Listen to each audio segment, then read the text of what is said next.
کیا مریم کیا پدی کا شوربہ، 4% تو سارین کی اپروول ریٹنگ ہے مریم کو ملا کے باقی سب کو. یہ بلاول بچے کی 1% ہے صرف، اور شہباز شریف کی 0% ہے جو نئے آ رہے ہیں. عوام کا تو ان کے پاس اعتماد ہے نہیں، اور بڑکیں یہ رانا ثناء اللہ صاحب پتہ نہیں کب سے مار رہے ہیں. اور آج یہ صورتحال ہے کہ اپنے آپ کو سیاسی لوگ کہتے ہیں اور انتخابات کا نام سن کے ان کو رات کو نیند نہیں آتی. ان کی یہ باتیں بالکل غیر سنجیدہ ہیں. اور مریم بی بی جو بات کر رہی ہیں کہ جی پہلے ترازو برابر ہوئے گا، کبھی چور کا اور صادق اور امین کا ترازو بھی برابر ہو چکا ہے. یہ اتفاق فاؤنڈری کا ترازو نہیں ہے جو چور اور ایک ایماندار آدمی کو برابر کر دے. یہ انصاف کا ترازو ہے.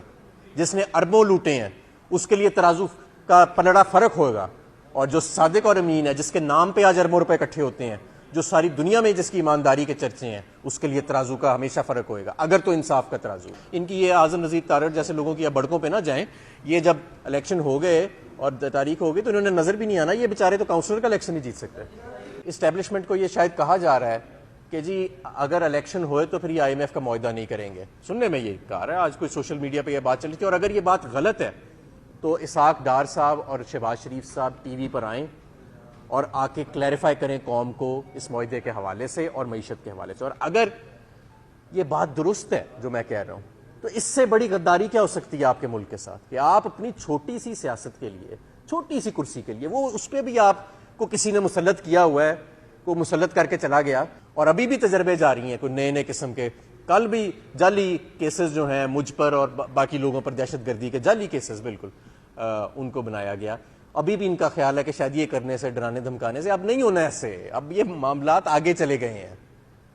تو لہٰذا فوری طور پہ ہمیں الیکشنز کی طرف جانا چاہیے، عام انتخابات کی طرف جانا چاہیے. یہ اور انٹرم حکومت کے حوالے کریں وفاقی گورنمنٹ کو بھی.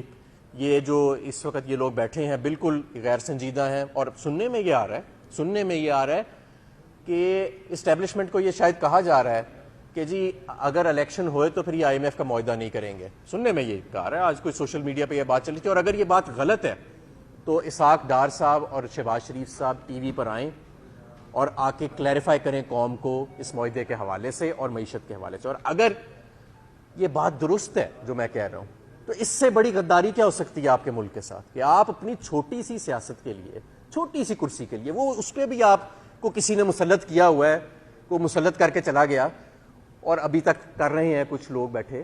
اس چھوٹی سی کرسی کے اوپر آپ جو ہے، جس پہ نہ آپ کو کوئی مانتا ہے، 0% آپ کی اپروول ریٹنگ ہے، اس کے لیے آپ پورے ملک کی معیشت کو خطرے میں ڈال رہے ہیں.